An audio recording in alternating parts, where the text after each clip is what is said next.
ਵਾਹਿਗੁਰੂ ਜੀ ਕਾ ਖਾਲਸਾ ਵਾਹਿਗੁਰੂ ਜੀ ਕੀ ਫਤਿਹ। ਮੈਂ ਤੁਹਾਡੀ ਹੋਸਟ ਨੀਲਮ ਕੌਰ ਤੇ ਮੈਂ ਟੀਵੀ 84 ਦੇ ਸਾਰੇ ਦਰਸ਼ਕਾਂ ਦਾ ਨਿੱਘਾ ਸਵਾਗਤ ਕਰਦੀ ਹਾਂ ਪ੍ਰੋਗਰਾਮ ਸੱਚੋ ਸੱਚ ਵਿੱਚ। ਰੋਜ਼ਾਨਾ ਦੀ ਤਰ੍ਹਾਂ ਤੁਹਾਡੇ ਤੇ ਸਾਡੇ ਹਰਮਨ ਪਿਆਰੇ ਡਾਕਟਰ ਅਮਰਜੀਤ ਸਿੰਘ ਮੇਰੇ ਨਾਲ ਬੈਠੇ ਹੋਏ ਨੇ। ਆਉਣ ਨਾਲ ਮਿਲ ਕੇ ਪ੍ਰੋਗਰਾਮ ਸ਼ੁਰੂ ਕਰਦੇ ਹਾਂ ਜੀ। ਡਾਕਟਰ ਸਾਹਿਬ, ਅੱਜ 22 ਅਪ੍ਰੈਲ 2014 9 ਵਿਸਾਖ ਨਾਨਕ ਸ਼ਾਹੀ ਸੰਮਤ 546 ਦਾ ਦਿਨ ਹੈ। ਇਸ ਤੋਂ ਪਹਿਲਾਂ ਕਿ ਆਪਣੇ ਦਰਸ਼ਕਾਂ ਨੂੰ ਆਈਆਂ ਮੈਂ ਈਮੇਲ ਤੇ ਮੈਸੇਜ ਪੜ੍ਹਾਂ, ਤੁਸੀਂ ਸਾਡੇ ਦਰਸ਼ਕਾਂ ਨਾਲ ਅੱਜ ਦਾ ਕੋਈ ਅਹਿਮ ਮੁੱਦਾ ਸਾਂਝਾ ਕਰਨਾ ਚਾਹੁੰਦੇ ਹੋ? ਹਾਂਜੀ, ਅੱਜ ਦੀਆਂ ਖਾਸ ਖਬਰਾਂ ਚੋਂ ਜਿਹੜੀ ਖਬਰ ਮੈਨੂੰ ਬਹੁਤ ਅਹਿਮ ਲੱਗੀ ਉਹ ਸਾਬਕਾ ਡਾਇਰੈਕਟਰ ਜਨਰਲ ਪ੍ਰਿਜ਼ਨਸ ਪੰਜਾਬ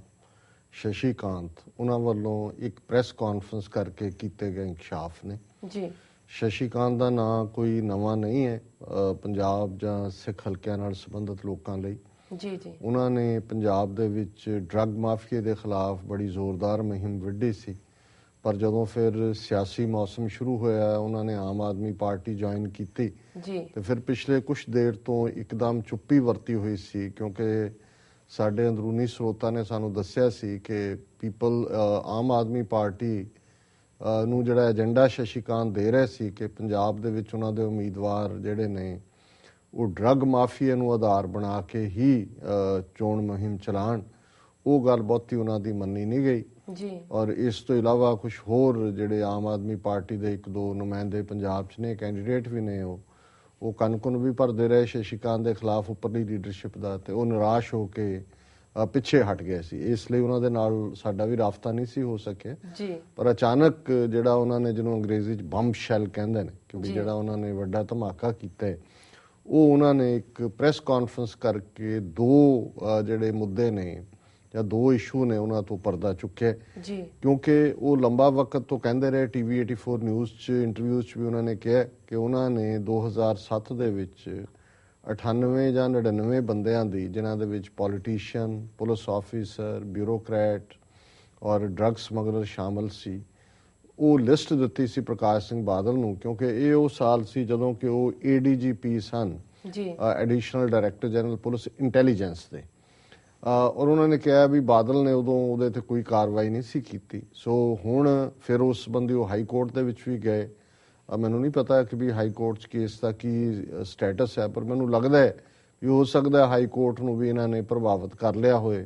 ਕਿ ਉਹਨਾਂ ਨੇ ਅਖੀਰ ਜਿਹੜਾ ਇਸ ਪ੍ਰੈਸ ਕਾਨਫਰੰਸ ਜਿਹੜੀ ਉਹਨਾਂ ਨੇ ਕੱਲ੍ਹ ਕੀਤੀ, ਉਹਨਾਂ ਨੇ ਜਿਹੜੇ ਨਾਂ ਲਏ ਨੇ ਕਿ 2007 ਦੇ ਵਿੱਚ ਜਿਹੜੇ ਲੋਕ ਇਸ ਡਰੱਗ ਟ੍ਰੇਡ ਦੇ ਵਿੱਚ ਇਨਵੋਲਵ ਸੀ ਔਰ ਜਿਨ੍ਹਾਂ ਬਾਰੇ ਉਹਨਾਂ ਨੇ additional director general police intelligence ਹੁੰਦੇ ਆ ਆਪਣੇ ਲੈਵਲ ਤੇ ਇਨਵੈਸਟੀਗੇਸ਼ਨ ਕਰਕੇ ਰਿਪੋਰਟ ਚੀਫ ਮਿਨਿਸਟਰ ਬਾਦਲ ਨੂੰ ਦਿੱਤੀ ਸੀ, ਉਹਨਾਂ ਦੇ ਵਿੱਚ ਕੌਣ-ਕੌਣ ਸ਼ਾਮਲ ਨੇ। ਉਹਨਾਂ 'ਚ ਸਭ ਤੋਂ ਪਹਿਲਾਂ ਤਾਂ ਉਹਨਾਂ ਨੇ minister for animal husbandry and fisheries Gulzar Singh Ranike, ਇਸ ਜ਼ਿਲ੍ਹਾ ਅੰਮ੍ਰਿਤਸਰ ਦਾ ਹੋਰ ਵੀ ਇੱਕ ਕਰਪਸ਼ਨ ਸਕੈਂਡਲ 'ਚ ਫਸਿਆ ਸੀ ਇਹ, ਫਿਰ ਇਹ ਜਿਹੜਾ ਦੁਬਾਰਾ ਇਹਨੂੰ ਬਾਦਲ ਨੇ ਕੈਬਨਿਟ ਦੇ ਵਿੱਚ ਲਿਆ, ਇੱਕ ਉਹਦਾ ਨਾਂ ਇਹਨਾਂ ਨੇ ਲਿਆ ਸ਼ਸ਼ੀ ਕਾਂਤ ਨੇ ਜੀ। ਦੂਸਰਾ ਟਰਾਂਸਪੋਰਟ ਮਿਨਿਸਟਰ ਅਜੀਤ ਸਿੰਘ ਕੋਹਾੜ, ਜਿਹਦੇ ਬਾਰੇ ਉਹਨਾਂ ਨੇ ਕਿਹਾ ਵੀ ਇਹ ਤਾਂ ਇਲਾਕੇ ਦੇ ਵਿੱਚ ਇਸ ਨੂੰ ਡੋਡਿਆਂ ਵਾਲਾ ਬਾਬਾ ਕਰਕੇ ਜਾਣਿਆ ਜਾਂਦਾ ਹੈ, ਕਿਉਂਕਿ ਓਪੀਐਮ ਦਾ ਵੱਡਾ ਸਮਗਲਰ ਹੈ ਜੀ। Chief parliamentary secretary Virsa Singh Valtoha, ਇਹ ਕਿਸੇ ਜ਼ਮਾਨੇ 'ਚ ਆਪਣੇ ਆਪ ਨੂੰ ਜੁਝਾਰੂ ਕਹਿੰਦਾ ਸੀ, ਕਦੇ ਸੁਰਿੰਦਰ ਕੈਰੋਂ ਦੇ ਨੇੜੇ ਹੁੰਦਾ ਸੀ, ਹੁਣ ਇਹ ਜਿਹੜਾ ਹੈ ਗੁਰੂ ਨਾਨਕ ਦੇਵ ਯੂਨੀਵਰਸਿਟੀ ਦੀ ਸੈਨੇਟ ਦੇ ਵਿੱਚ ਵੀ ਪ੍ਰਭਾਵਸ਼ਾਲੀ ਰੋਲ ਅਦਾ ਕਰਦਾ ਹੈ, ਹੋਰ ਵੀ ਮੁੱਦਿਆਂ ਤੇ ਇਹ ਕਾਫੀ ਇੰਟਰਫੀਅਰ ਕਰਦਾ ਹੈ ਔਰ ਇਸ ਵੇਲੇ ਇਹ ਚੀਫ ਪਾਰਲੀਮੈਂਟਰੀ ਸੈਕਟਰੀ ਵੀ ਹੈ, ਇਹ ਵੀ ਇਸ ਡਰੱਗ ਮਾਫੀਆ ਦਾ ਹਿੱਸਾ ਸੀ। ਤਰਨਤਾਰਨ ਤੋਂ MLA ਹਰਮੀਤ ਸਿੰਘ ਸੰਧੂ, ਇਹ ਵੀ ਅਕਾਲੀ MLA ਹੈ। ਅੰਮ੍ਰਿਤਸਰ ਡਿਸਟ੍ਰਿਕਟ ਪਲਾਨਿੰਗ ਕਮੇਟੀ ਦਾ ਚੇਅਰਮੈਨ ਵੀਰ ਸਿੰਘ ਲੋਪੋਕੇ, ਇਹ ਪਹਿਲਾਂ MLA ਵੀ ਰਿਹਾ, ਸ਼ਾਇਦ ਸ਼੍ਰੋਮਣੀ ਕਮੇਟੀ ਮੈਂਬਰ ਵੀ ਰਿਹਾ। ਇਸ ਤੋਂ ਇਲਾਵਾ ਅੰਮ੍ਰਿਤਸਰ ਸੈਂਟਰਲ ਤੋਂ MLA OP ਸੋਨੀ, ਇਹ ਕੈਪਟਨ ਅਮਰਿੰਦਰ ਸਿੰਘ ਦਾ ਸੱਜਾ ਹੱਥ ਹੈ, ਕਾਂਗਰਸੀ ਹੈ, ਸਿਟਿੰਗ MLA ਜੀ। ਤੇ Jalandhar based BJP leader Jimmy Kalia, ਇਹ ਕਿਸੇ ਜ਼ਮਾਨੇ 'ਚ ਮਨਮੋਹਨ ਕਾਲੀਆ ਸੀ, ਉਹਦਾ ਪੁੱਤਰ ਮਨੋਰੰਜਨ ਕਾਲੀਆ, ਉਹਦਾ ਸ਼ਾਇਦ ਮੁੰਡਾ ਹੈ ਜਾਂ ਭਤੀਜਾ ਜੀ ਜੀ। ਸੋ ਉਹ ਇਹਨਾਂ ਦੇ ਨਾਂ ਲੈ ਕੇ ਸ਼ਸ਼ੀ ਕਾਂਤ ਨੇ ਕਿਹਾ ਕਿ ਇਹ ਨਾਂ ਜਿਹੜੇ ਨੇ ਉਸ ਲਿਸਟ ਦੇ ਵਿੱਚ ਸ਼ਾਮਲ ਸੀ। ਔਰ ਇਸ ਤੋਂ ਇਲਾਵਾ ਉਹਨਾਂ ਨੇ ਈਵਨ ਉਸ ਵੇਲੇ ਦੇ ਜਿਹੜੇ ਪੁਲਿਸ ਦੇ ਆਲਾ director general police NPS Aulakh ਸੀ, ਜਾਂ ਜਿਹੜਾ ਹੁਣ ਇਸ ਵੇਲੇ director general police Suresh Arora ਹੈ, ਉਹਨਾਂ ਦਾ ਨਾਮ ਵੀ ਲਿਆ ਵੀ ਇਹ ਵੀ ਇਸ ਸਾਰੇ 'ਚ ਭੇਦ ਤੋਂ ਜਾਣੂ ਸੀ ਔਰ ਇਹਨਾਂ ਤੱਕ ਜਦੋਂ ਕੋਈ ਗੱਲ ਪਹੁੰਚਾਈ ਵੀ ਗਈ ਤੇ ਇਹਨਾਂ ਨੇ ਕੋਈ ਕਾਰਵਾਈ ਨਹੀਂ ਕੀਤੀ ਜੀ। ਇਸ ਪ੍ਰੈਸ ਕਾਨਫਰੰਸ ਇਹਨਾਂ ਨੇ ਇਹ ਵੀ ਕਿਹਾ ਕਿ ਜਦੋਂ ਉਹਨਾਂ ਨੇ ਇਸ ਮੁੱਦੇ ਦੇ ਉੱਤੇ ਜਿਹੜਾ ਇਹ ਲਿਸਟ ਪ੍ਰਕਾਸ਼ ਸਿੰਘ ਬਾਦਲ ਨੂੰ ਦਿੱਤੀ, ਜਿਹੜਾ ਕਿ ਇੱਕ ਮੋਟਾ ਬੰਡਲ ਬਣ ਗਿਆ ਸੀ ਜੀ, ਤੇ ਉਹਦੇ ਚ ਬਾਦਲ ਨੇ ਉਹਨਾਂ ਨੂੰ ਕਿਹਾ, ਉਹਨਾਂ ਨੇ ਪੰਜਾਬੀ ਦੇ ਵਿੱਚ ਹੀ ਬਾਦਲ ਦੇ ਸ਼ਬਦ ਕੋਟ ਕੀਤੇ ਨੇ ਕਿ ਕਾਕਾ ਇਦਾਂ ਲਿਸਟਾਂ ਨਹੀਂ ਬਣਾਈ ਦੀਆਂ, ਪਹਿਲਾਂ ਆ ਕੇ ਗੱਲ ਕਰੀ ਦੀ ਹੁੰਦੀ ਹੈ, ਫਿਰ ਸੋਚੀਦਾ ਇਹਨਾਂ ਚੀਜ਼ਾਂ ਬਾਰੇ। ਸੋ ਮਤਲਬ ਇਹ ਹੁਣ ਬਾਦਲ ਨੂੰ ਐਡਵਾਈਸ ਦੇ ਰਿਹਾ ਕਿ ਇਹ ਇਦਾਂ ਨਹੀਂ ਕਰੀਦਾ, ਪਹਿਲਾਂ ਗੱਲ ਕਰੀ ਦੀ, ਮਤਲਬ ਗੱਲ ਕਰ, ਕੋਈ ਜਿਹੜਾ ਸਾਡੇ ਨਾਲ ਮੁੱਕਾ ਕਰ ਵੀ ਤੂੰ ਵਿੱਚੋਂ ਕੀ ਲੈਣਾ ਜੀ, ਫਿਰ ਅੱਗੇ ਗੱਲ ਤੋਰੀ ਦਾ। ਹੁਣ ਇਸ ਤੋਂ ਇਲਾਵਾ ਇੱਕ ਗੱਲ ਜਿਹੜੀ ਹੋਰ ਉਹਨਾਂ ਨੇ ਇਸ ਪ੍ਰੈਸ ਕਾਨਫਰੰਸ ਕਹੀ ਕਿ 2007 ਦੇ ਵਿੱਚ ਇਹ ਗੁਲਜ਼ਾਰ ਸਿੰਘ ਰਣੀਕੇ ਦੇ ਘਰ 'ਚ ਬਹੁਤ ਵੱਡਾ ਡਰੱਗ ਦਾ ਸਟਾਕ ਪਿਆ ਸੀ ਔਰ ਦੋ ਏਜੰਸੀਆਂ, ਨਾਰਕੋਟਿਕਸ ਕੰਟਰੋਲ ਬਿਊਰੋ ਜੀ ਔਰ ਐਨਫੋਰਸਮੈਂਟ ਡਾਇਰੈਕਟੋਰੇਟ, ਉਸ ਸ਼ਾਮ ਨੂੰ ਰੇਡ ਕਰਨ ਵਾਲੇ ਸੀ ਉਹਦੇ ਘਰ 'ਚ। ਇਹ ਮਿਨਿਸਟਰ ਸੀ ਕਿ ਉਸ ਨੂੰ ਜਿਹੜਾ ਉਸ ਦੇ ਘਰ 'ਚ ਜਿਹੜਾ ਉਹਨੂੰ ਰੰਗੇ ਹੱਥੀ ਗ੍ਰਿਫਤਾਰ ਕੀਤਾ ਜਾਏ ਸਟਾਕ ਦੇ ਨਾਲ। ਔਰ ਕਿਉਂਕਿ ਡਾਇਰੈਕਟਰ ਜਨਰਲ ਹੁੰਦਿਆਂ ਇੰਟੈਲੀਜੈਂਸ ਦਾ ਚੀਫ ਮਿਨਿਸਟਰ ਨੂੰ ਇਨਫੋਰਮ ਕਰਨਾ ਪੈਣਾ ਸੀ, ਕਿਉਂਕਿ ਉਹਦੀ ਕੈਬਨਿਟ ਦਾ ਮਿਨਿਸਟਰ ਸੀ ਔਰ ਵੱਡੇ ਲੈਵਲ ਦਾ ਇਹ ਐਕਸ਼ਨ ਸੀ, ਤੇ ਬਾਦਲ ਨੇ ਉਹ ਜਿਹੜਾ ਰੇਡ ਸੀ, ਜਿਹੜਾ ਹੋਣਾ ਸੀ ਉਸ ਦੇ ਘਰ ਦੇ ਉੱਤੇ ਛਾਪਾ, ਉਸ ਨੂੰ ਰੁਕਵਾ ਦਿੱਤਾ ਸੀ। ਇਹ ਵੀ ਗੱਲ ਜਿਹੜੀ ਆ ਉਹਨਾਂ ਨੇ ਇਸ ਦੇ ਵਿੱਚ ਕਹੀ। ਹੁਣ ਇਸ ਤੋਂ ਇਲਾਵਾ ਇੱਕ ਗੱਲ ਜਿਹੜੀ ਸਿੱਖ ਨੁਕਤਾ ਨਿਗਾਹ, ਇਹ ਤਾਂ ਕੁੱਲ ਪੰਜਾਬ ਦੇ ਨਾਲ ਪ੍ਰਭਾਵਿਤ ਕਰਨ ਵਾਲੀ ਗੱਲ ਹੈ ਕਿ ਕਿਵੇਂ ਇਹ ਸਾਰੇ ਜਿਹੜੇ ਨੇ ਔਰ ਜਿਹੜੇ ਨਾਂ ਲਏ ਨੇ, ਭਾਵੇਂ ਕਿ ਉਹ ਸਾਰਿਆਂ ਨੇ ਚੀਕਾਂ ਮਾਰੀਆਂ ਜਿਨ੍ਹਾਂ ਦੇ ਨਾਂ ਲਏ ਨੇ, ਹਰ ਇੱਕ ਨੇ ਕਿਹਾ ਜੀ ਅਸੀਂ ਕਾਨੂੰਨੀ ਕਾਰਵਾਈ ਕਰਾਂਗੇ, ਅਸੀਂ ਫਲਾਣਾ ਕਰਾਂਗੇ, ਢਿਮਕਾ ਕਰਾਂਗੇ। ਪਰ ਜਿਹੜੀ ਗੱਲ ਇਸ ਦੇ ਨਾਲ ਹੀ ਡਰੱਗ ਮਾਫੀਏ ਦੇ ਨਾਲ ਪੰਜਾਬ 'ਚ ਅੱਜ ਕੋਈ ਪਿੰਡ ਐਸਾ ਖਾਸ ਤੌਰ ਤੇ ਮਾਲਵੇ ਦਾ ਨਹੀਂ ਹੈ। ਔਰ ਜੇ ਅਸੀਂ ਸ਼ਹੀਦਾਂ ਦੀ ਗੱਲ ਕਰੀਏ, ਕਮਰਪਾਲ ਸਿੰਘ, ਹਰਮਿੰਦਰ ਸਿੰਘ ਡੱਬਵਾਲੀ, ਕਿਵੇਂ ਬਲਕਾਰ ਸਿੰਘ ਜਾਮਾ ਰਾਏ ਕੂੜ ਸੌਦੇ ਵਾਲਿਆਂ ਦੇ ਖਿਲਾਫ ਪ੍ਰੋਟੈਸਟ ਕਰਦੇ ਆ ਸ਼ਹੀਦ ਹੋਏ, ਪਰ ਇਹ ਕਿਸ ਤਰੀਕੇ ਨਾਲ ਈਵਨ ਇਹ ਇਸ਼ੂ ਵੀ ਸੁਖਬੀਰ ਬਾਦਲ ਨੇ ਖੜਾ ਕੀਤਾ। ਇਹ ਵੀ ਇਸ ਪ੍ਰੈਸ ਕਾਨਫਰੰਸ 'ਚ ਸ਼ਸ਼ੀ ਕਾਂਤ ਨੇ ਕਿਹਾ। ਉਹਨੇ ਕਿਹਾ ਵੀ 2007 ਦੇ ਵਿੱਚ ਜਦੋਂ ਸਰਕਾਰ ਅਕਾਲੀਆਂ ਦੀ ਸੀ, ਸੁਖਬੀਰ ਬਾਦਲ ਜਿਹੜਾ ਡਿਪਟੀ ਚੀਫ ਮਿਨਿਸਟਰ ਸੀ, ਉਹਨੇ ਮੈਨੂੰ ਬੁਲਾਇਆ ਔਰ ਉਹਨੇ ਮੈਨੂੰ ਕਿਹਾ ਕਿ ਜੀ ਤੁਸੀਂ ਪੰਜਾਬ ਦੇ ਪਿੰਡਾਂ 'ਚ ਜਿਹੜੇ ਸੱਚਾ ਸੌਦਾ ਪ੍ਰੇਮੀ ਨੇ, ਇਹਨਾਂ ਦੀ ਸਾਨੂੰ ਲਿਸਟ ਦਿਓ ਵੀ ਕਿੱਥੇ ਕਿੱਥੇ ਕੀ ਨੇ। ਉਹਨੇ ਕਿਹਾ ਜੀ ਅਸੀਂ ਬੜੀ ਵੇਰਵੇ ਦੇ ਨਾਲ ਉਹ ਸਾਰਾ ਤਿਆਰ ਕੀਤਾ, ਬਹੁਤ ਵੱਡਾ ਬੰਡਲ ਬਣ ਗਿਆ ਔਰ ਹਰ ਪਿੰਡ ਦੀ ਜਿਹੜੀ ਲਿਸਟ ਹੈ ਵੀ ਕਿੱਥੇ ਕਿੱਥੇ ਕਿਹੜੇ ਕਿਹੜੇ ਰਹਿੰਦੇ ਨੇ। ਔਰ ਕਹਿੰਦੇ ਵੀ ਉਦੋਂ ਵੀ ਸਾਨੂੰ ਅੰਦਾਜ਼ਾ ਸੀ ਕਿ ਇਸ ਗੱਲ ਨੂੰ ਸਿਆਸੀ ਪ੍ਰਭਾਵ ਦੇ ਲਈ ਵਰਤਿਆ ਜਾਏਗਾ। ਫਿਰ ਜਿਹੜੀ ਗੱਲ ਉਹਨਾਂ ਨੇ ਹੋਰ ਵੀ ਸੀਰੀਅਸਲੀ ਕਹੀ, ਉਹਨਾਂ ਨੇ ਕਿਹਾ ਕਿ ਜੀ ਜਿਹੜਾ ਡਰੈਸ ਪਾ ਕੇ, ਕਿਉਂਕਿ ਜਿਹੜਾ ਟਕਰਾਅ ਸ਼ੁਰੂ ਹੋਇਆ ਸੌਦਾ ਸਾਧ ਨਾਲ, ਉਹ ਤਾਂ ਹੋਇਆ ਕਿ ਉਹਨੇ ਬਠਿੰਡੇ ਦੇ ਆਪਣੇ ਸਲਾਬਤਪੁਰ ਡੇਰੇ 'ਚ 10ਵੇਂ ਪਾਤਸ਼ਾਹ ਵਰਗਾ ਪਹਿਰਾਵਾ ਪਹਿਨ ਕੇ ਇੱਕ ਬਾਟਾ ਜਿਹੜਾ ਉਹਨੂੰ ਉਹਨੇ ਜਾਮੇ ਇਨਸਾਨ ਕਹਿ ਕੇ ਅੰਮ੍ਰਿਤ ਦੀ ਤਰਜ਼ ਤੇ ਤਿਆਰ ਕਰਕੇ ਪਿਆਇਆ। ਔਰ ਉਹ ਉਦੋਂ ਵੀ ਇਸ ਗੱਲ ਦੀ ਹੈਰਾਨੀ ਹੁੰਦੀ ਸੀ ਕਿ ਬਾਕੀ ਅਖਬਾਰਾਂ 'ਚ ਤਾਂ ਲੱਗਾ ਉਹ ਫੁੱਲ ਪੇਜ ਐਡ ਲੱਗੀ ਪਿਕਚਰਾਂ ਦੇ ਨਾਲ, ਪਰ ਅਜੀਤ ਅਖਬਾਰ ਨੇ ਵੀ ਉਹ ਫੁੱਲ ਪੇਜ ਐਡ ਲਾਏ। ਹੁਣ ਜਦੋਂ ਸ਼ਸ਼ੀ ਕਾਂਤ ਨੇ ਕਿਹਾ ਵੀ ਕਿਵੇਂ ਉਹ ਡਰੈਸ ਵੀ ਅਸੀਂ ਭਿਜਵਾਇਆ ਸੀ ਇੰਟੈਲੀਜੈਂਸ ਨੇ ਸੁਖਬੀਰ ਬਾਦਲ ਦੇ ਕਹਿਣ ਤੇ,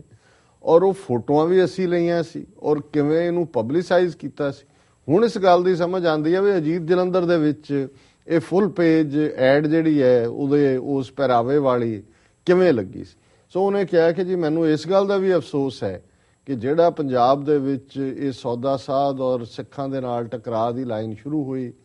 ਇਹ ਵੀ ਮੇਰੇ ਥੱਲੇ ਹੀ ਹੋਈ, ਕਿਉਂਕਿ ਇਹ ਜਿਹੜਾ ਡਰੈਸ ਵੀ ਅਸੀਂ ਭਿਜਵਾਇਆ, ਪਿਕਚਰਸ ਵੀ ਅਸੀਂ ਲਈਆਂ। ਸੋ ਹੁਣ ਇਹ ਸਾਰਾ ਆਪਰੇਸ਼ਨ ਜ਼ਾਹਰ ਹੈ ਕਿ ਸੁਖਬੀਰ ਬਾਦਲ ਜਾਂ ਇਹਨਾਂ ਨੇ ਕੈਲਕੂਲੇਟ ਕੀਤਾ ਹੈ, ਉਹਨਾਂ ਚੋਣਾਂ ਦੇ ਵਿੱਚ ਸੌਦਾ ਸਾਧ ਵਾਲਿਆਂ ਨੇ ਕਾਂਗਰਸ ਦੇ ਹੱਕ 'ਚ ਵੋਟਾਂ ਪਾਈਆਂ ਸੀ, ਉਹਦੇ ਚੇਲਿਆਂ ਨੇ। ਸੋ ਜ਼ਾਹਰ ਹੈ ਇਹਨਾਂ ਨੇ ਪਲਾਨ ਕੀਤਾ ਕਿ ਵੀ ਇਹਨਾਂ ਨੂੰ ਦਬਾਅ ਥੱਲੇ ਲਿਆਉਣ ਦੇ ਲਈ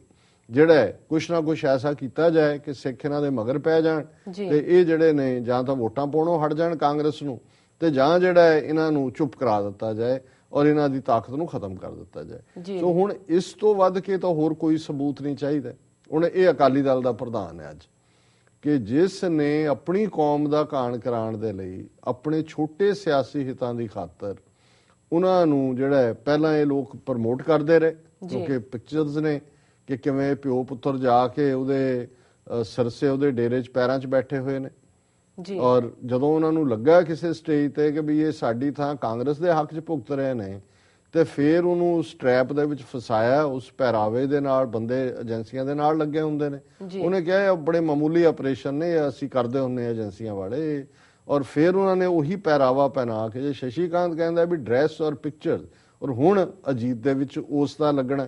ਸੋ ਜ਼ਾਹਰ ਹੈ ਜਦੋਂ ਉਹ ਪਿਕਚਰਸ ਲੱਗੀਆਂ, ਉਹ ਸਾਰੀ ਖਬਰ ਆਈ, ਸਿੱਖ ਭੜਕੇ ਜੀ ਜੀ ਔਰ ਉਹਨਾਂ ਦੇ ਡੇਰੇ ਵੱਲ ਮੁਹਾਰਾਂ ਮੋੜੀਆਂ ਕਿ ਭਾਈ ਇਹਨਾਂ ਨੂੰ ਸਜ਼ਾ ਦੇਣੀ ਹੈ। ਤਖਤ ਦਮਦਮਾ ਸਾਹਿਬ 1 2 ਲੱਖ ਸੇ ਇਕੱਠੇ ਹੋਏ, ਫਿਰ ਉਹਦੇ ਤੇ ਗੁਰਮਤਾ ਜਾਰੀ ਹੋਇਆ, ਫਿਰ ਉਹਦੇ ਥੱਲੇ ਪ੍ਰੋਟੈਸਟ ਸ਼ੁਰੂ ਹੋਏ ਔਰ ਅੱਜ ਤੱਕ ਇਹ ਜਿਹੜੀ ਇੱਕ ਆਪਸੀ ਨਫ਼ਰਤ ਦੀ ਲਾਈਨ ਹੈ, ਕਿਵੇਂ ਫਿਰ ਹਿੰਦੁਸਤਾਨ ਦੀਆਂ ਏਜੰਸੀਆਂ ਆਪਣੇ ਤੌਰ ਤੇ ਐਕਟਿਵ ਹੋਈਆਂ। ਸੁਖਬੀਰ ਬਾਦਲ ਨੇ ਤਾਂ ਪੰਜਾਬ ਲੈਵਲ ਤੇ ਵੋਟਾਂ ਦਾ ਲਾਹਾ ਲੈਣ ਲਈ ਇਹ ਕੰਮ ਕੀਤਾ ਹੋਏਗਾ, ਜੀ ਜੀ ਪਰ ਫਿਰ ਹਿੰਦੁਸਤਾਨ ਦੀਆਂ ਏਜੰਸੀਆਂ ਨੂੰ ਲੱਗਾ ਇਹ ਤਾਂ ਉਹੀ ਹੈ, ਕਿਉਂਕਿ ਨਰਕਧਾਰੀਆਂ ਦੇ ਨਾਲ ਟਕਰਾ, ਦੂਜਿਆਂ ਦੇ ਨਾਲ ਟਕਰਾ, ਆਸ਼ੂਤੋਸ਼ ਨੂੰ ਲਿਆ ਕੇ ਬਿਠਾਣਾ ਉਹ ਤਾਂ ਪਹਿਲਾਂ ਹੀ ਉਹਨਾਂ ਦਾ ਕੰਮ ਸੀ। ਸੋ ਇਹ ਜਿਹੜੇ ਦੋਨੋਂ ਹੀ ਇੰਕਸ਼ਾਫ ਨੇ ਇਹ ਬੜੇ ਅਹਿਮੀਅਤ ਵਾਲੇ ਨੇ, ਗੰਭੀਰ ਨੇ ਔਰ ਸਾਨੂੰ ਇਹ ਵੀ ਸੋਚਣ ਤੇ ਮਜਬੂਰ ਕਰਦੇ ਨੇ ਕਿ ਜਿਹੜੇ ਲੋਕ ਸਿਰਫ ਆਪਣੇ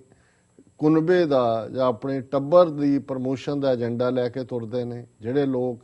ਆਪਣੀ ਕੌਮ ਦਾ ਘਾਣ ਕਰਨ ਲਈ ਤਿਆਰ ਰਹਿੰਦੇ ਨੇ, ਉਹ ਕਿਸ ਹੱਦ ਤੱਕ ਜਾ ਸਕਦੇ ਨੇ। ਡਰੱਗ ਮਾਫੀਆ ਵਾਲੀ ਗੱਲ ਤਾਂ ਕਿਉਂਕਿ ਕਾਫੀ ਦੇਰ ਤੋਂ ਚਰਚਾ ਦੇ ਵਿੱਚ ਸੀ ਔਰ ਇਹ ਪਤਾ ਵੀ ਹੈ, ਹਰ ਇੱਕ ਨੂੰ ਪਤਾ ਹੈ, ਇਹ ਡੋਡਿਆਂ ਵਾਲਾ ਬਾਬਾ ਅਜੀਤ ਕੋਹਾੜ ਹੈ ਔਰ ਬਿਕਰਮਜੀਤ ਮਜੀਠੀਆ ਦਾ ਨਾਂ ਭਾਵੇਂ ਇਹਨੇ ਸ਼ਸ਼ੀਕਾਂਤ ਨੇ ਨਹੀਂ ਲਿਆ, ਪਰ ਉਹਨੇ ਇਹ ਸਵਾਲ ਜ਼ਰੂਰ ਕੀਤਾ ਹੈ ਕਿ ਜੇ ਭੋਲੇ ਨੇ 6000 ਕਰੋੜ ਦੇ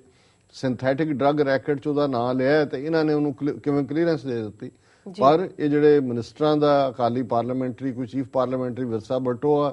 ਇਹ ਵੀ ਖਾਸਮ ਖਾਸ ਹੈ ਬਿਕਰਮ ਮਜੀਠੀਆ ਦਾ, ਇਹਨਾਂ ਸਾਰਿਆਂ ਦੇ ਨਾਂ ਸਾਹਮਣੇ ਆਏ ਨੇ, ਇਹ ਬਹੁਤ ਸਾਰਿਆਂ ਨੂੰ ਪਤਾ ਸੀ। ਪਰ ਮੇਰੇ ਲਈ ਜਿਹੜੀ ਜ਼ਿਆਦਾ ਸ਼ੌਕਿੰਗ ਤਾਂ ਨਹੀਂ, ਕਿਉਂਕਿ ਕਿਸੇ ਹੱਦ ਤੱਕ ਵੀ ਜਾ ਸਕਦੇ ਨੇ, ਪਰ ਅੱਖਾਂ ਖੋਲਣ ਵਾਲੀ ਡਿਵੈਲਪਮੈਂਟ ਹੈ ਕਿ ਇਹ ਤਾਂ ਨਜ਼ਰ ਆਇਆ ਵੀ ਜਦੋਂ ਇੱਕ ਵਾਰੀ ਗੁਰਮਤੇ ਆਏ, ਕਿਵੇਂ ਬਾਦਲ ਕਿਆ ਨੇ ਜਿਹੜਾ ਈਵਨ ਉਹ ਕੇਸ ਜਿਹੜਾ ਸੱਚੇ ਸੌਦੇ ਦੇ ਖਿਲਾਫ ਜਿਸ ਬੰਦੇ ਨੇ ਕੀਤਾ ਸੀ ਉਹ ਚੁੱਪ ਚੁਪੀਤੇ ਵਾਪਸ ਲੈ ਲਿਆ ਸੀ। ਇਹ ਤਾਂ ਬਾਅਦ ਦੇ ਵਿੱਚ ਰੌਲਾ ਪੈ ਗਿਆ ਔਰ ਉਹਨੂੰ ਪਿਛਲੀਆਂ ਚੋਣਾਂ ਤੋਂ ਪਹਿਲਾਂ ਅਸੈਂਬਲੀ ਦੇ ਤਾਂ ਵਾਪਸ ਲੈ ਲਿਆ ਸੀ ਪੰਜਾਬ ਗਵਰਨਮੈਂਟ ਨੇ ਜੀ, ਲੇਕਿਨ ਉਸ ਬੰਦੇ ਦਾ ਖਲੋਣਾ ਮਜਬੂਰੀ ਬਣ ਗਿਆ ਔਰ ਅੱਜ ਵੀ ਉਹਦੇ ਚੋਂ ਨਿਕਲਣਾ ਕੁਝ ਨਹੀਂ ਹੈ। ਪਰ ਈਵਨ ਇਸ ਸਾਰੇ ਨੂੰ ਕਰਵਾਉਣ 'ਚ ਇਹਨਾਂ ਦਾ ਰੋਲ ਹੈ। ਡਰੈਸ ਵੀ ਇਹ ਭੇਜਦੇ ਨੇ ਉਹਦੇ ਲਈ ਔਰ ਪਹਿਲਾਂ ਉਹਨਾਂ ਦੀਆਂ ਲਿਸਟਾਂ ਬਣਾਉਂਦੇ ਨੇ, ਫਿਰ ਉਹਨਾਂ ਦੀਆਂ ਅਖਬਾਰਾਂ 'ਚ ਫੋਟੋਆਂ ਲਵਾਉਂਦੇ ਹੈ ਔਰ ਫਿਰ ਆਪਣੀ ਕੌਮ ਨੂੰ ਮਰਵਾਉਣ ਦੇ ਲਈ ਅੱਜ ਕਿੰਨੀ ਦੁਬਦਾ। ਕੋਈ ਮਾਲਵੇ ਦਾ ਐਸਾ ਪਿੰਡ ਨਹੀਂ ਹੈ ਜਿੱਥੇ ਟੱਕਰ ਨਾ ਹੋਈ ਹੋਏ ਜੀ ਉਹਨਾਂ ਨੇ ਨਾਮ ਚਰਚਾ ਕਰਨੀ ਹੈ, ਸਿੱਖ ਖਲੋ ਗਏ ਵੀ ਨਹੀਂ ਕਰਨ ਦੇਣੀ। ਸੋ ਇਸ ਸਾਰੇ ਦਾ ਜ਼ਿੰਮੇਵਾਰ ਵੀ ਸੁਖਬੀਰ ਬਾਦਲ ਬਾਦਲ ਕੋਡ ਮੈਂ ਸਮਝਦਾ ਵੀ ਜੇ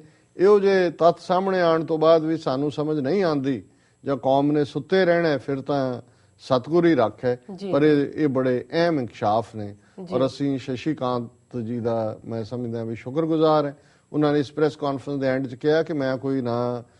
ਸੌਦਾ ਸਾਧ ਵਾਲਿਆਂ ਦਾ ਚੇਲਾ ਹੈ, ਨਾ ਮੈਂ ਉਹਨਾਂ ਦਾ ਕੋਈ ਦੁਸ਼ਮਣੀ ਹੈ ਮੇਰੀ, ਨਾ ਹੀ ਮੈਂ ਕਿਸੇ ਨੂੰ ਸੰਤ ਬਾਬੇ ਨੂੰ ਮੰਨਦਾ। ਉਹਨਾਂ ਨੇ ਕਿਹਾ ਵੀ ਮੇਰੇ ਲਈ ਤਾਂ ਇੱਕੋ ਹੀ ਸੰਤ ਹੈ ਤੇ ਉਹ ਹੈ ਸੰਤ ਭਿੰਡਰਾਂ ਵਾਲਾ। ਸੋ ਇਹ ਇੱਕ ਬੜੀ ਵੱਡੀ ਗੱਲ ਹੈ ਕਿ ਇੱਕ ਗੈਰ ਸਿੱਖ ਪੰਜਾਬੀ ਹਿੰਦੂ ਸੰਤ ਭਿੰਡਰਾਂ ਵਾਲਿਆਂ 'ਚ ਆਪਣੀ ਆਸਥਾ ਦਿਖਾਉਂਦਾ ਔਰ ਇਹ ਗੱਲ ਉਹ ਅੱਗੇ ਵੀ ਕਹਿ ਚੁੱਕੇ ਨੇ। ਜੋ ਡਰੱਗ ਦੇ ਹਵਾਲੇ ਨਾਲ ਉਹਨਾਂ ਨੇ ਕਿਹਾ ਕਿ ਕਾਸ਼ ਅੱਜ ਕੋਈ ਭਿੰਡਰਾਂ ਵਾਲਾ ਪੰਜਾਬ 'ਚ ਹੁੰਦਾ ਔਰ ਇਹ ਜਿਵੇਂ ਡਰੱਗ ਦੇ ਥੱਲੇ ਸਾਡੇ ਪੰਜਾਬ ਦੀ ਜਵਾਨੀ ਜਿਹੜੀ ਹੈ ਉਹ ਖਤਮ ਕਰ ਦਿੱਤੀ ਹੈ, ਇਸ ਨੂੰ ਕੋਈ ਬਚਾ ਸਕਦਾ। ਸੋ ਅਸੀਂ ਸ਼ਸ਼ੀਕਾਂਤ ਜੀ ਦੇ ਬਹੁਤ ਸ਼ੁਕਰਗੁਜ਼ਾਰ ਹਾਂ। ਜੀ ਡਾਕਟਰ ਸਾਹਿਬ ਤੁਹਾਡਾ ਬਹੁਤ ਬਹੁਤ ਸ਼ੁਕਰੀਆ, ਤੁਸੀਂ ਅੱਜ ਦਾ ਮੁੱਦਾ ਸਾਡੇ ਦਰਸ਼ਕਾਂ ਨਾਲ ਸਾਂਝਾ ਕੀਤਾ। ਹੁਣ ਲੈਣੇ ਆ ਬ੍ਰੇਕ। ਵੀਅਰਸ ਤੁਸੀਂ ਕਿਤੇ ਨਹੀਂ ਜਾਣਾ, ਮਿਲਦੇ ਆ ਛੋਟੇ ਜਿਹੇ ਵਕਫੇ ਤੋਂ ਬਾਅਦ।